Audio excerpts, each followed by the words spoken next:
The 7th generation Lexus ES has been out since the spring of 2018.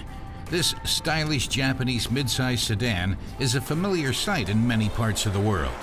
It's a bit more rare in Europe, where it only debuted in 2019 to compete with the Audi A6, BMW's 5 Series, and the Mercedes E-Class.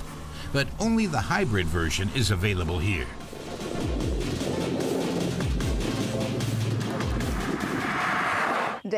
What interests car tester Ines Petri about the newcomer is, for one, the design, but also what's new about the technology. She starts on the outside. A grip on the door handle unlocks it without a key. The right touch in the right place locks it again.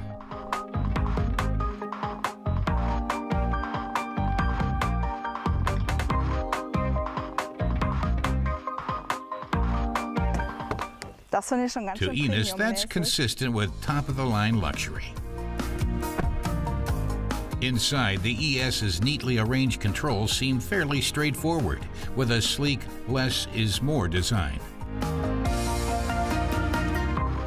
The finely worked aluminum trim running around the interior was inspired by traditional Japanese swords. The engine starts at the press of a button. Very little can be seen of its hybrid character, aside from the green ready light that indicates all systems are go in the car.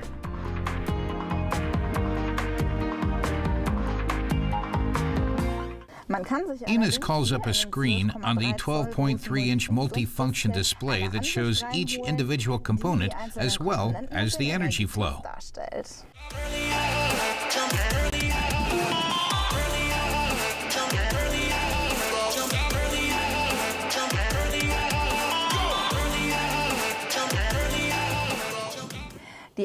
She can select the various menu items on this touch-sensitive trackpad. The cursor not only jumps to the next item on its own, but gives both audible and haptic or tangible feedback.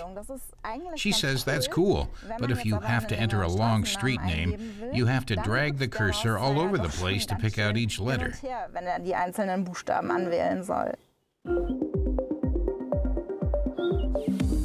Lexus gave the 300h its latest generation hybrid drive. It combines a new 2.5-liter gasoline engine with a more compact yet more powerful electric motor, new transmission, and a new battery. The whole system together puts out 160 kilowatts. A new hybrid system controller delivers a more even acceleration, much like with a conventional engine. Short stretches can be covered at low speeds on all-electric drive.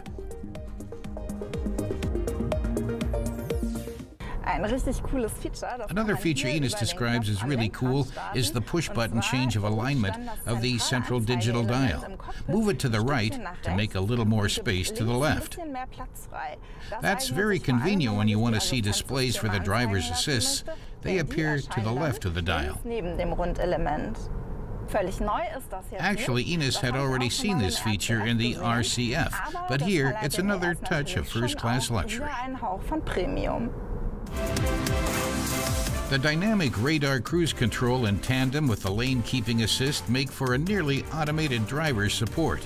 The car adjusts its speed to the vehicle immediately ahead, even figuring in a sudden stop and independent accelerations.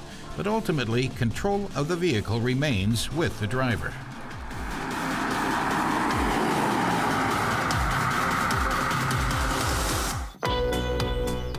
Moving back outside the ES, the contours seem to flow back from the grille across the car above and below.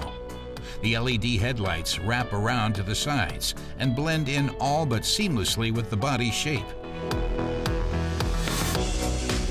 The new ES adds 5 centimeters to the wheelbase. The roofline tapers off to the rear like on a coupe. The body design directly affects the space inside. There's plenty of legroom, but taller occupants might feel a bit squeezed above.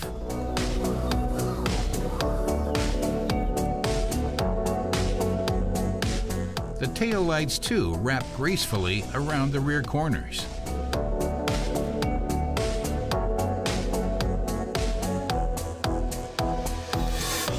It's a snap to unlock and open the trunk remotely. Because the batteries have shrunk and are now placed under the rear seats, there's 454 liters of cargo space back here. But that can't be expanded, as the rear seat backs can't be lowered. Ines' test car has the F-Sport trim line. Its highlights are sporty accents on the body and in the interior. It also includes 2 extra driving modes in addition to the normal and eco settings.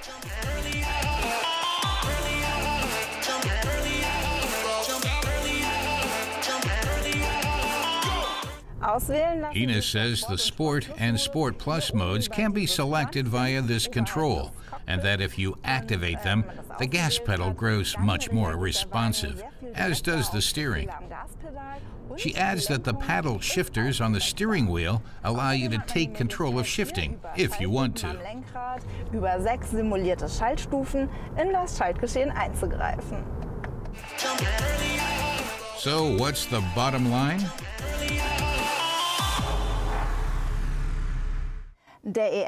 Ines says the design of the ES is terrific, and she has to say that she almost prefers the exterior to the interior because it has such beautiful lines.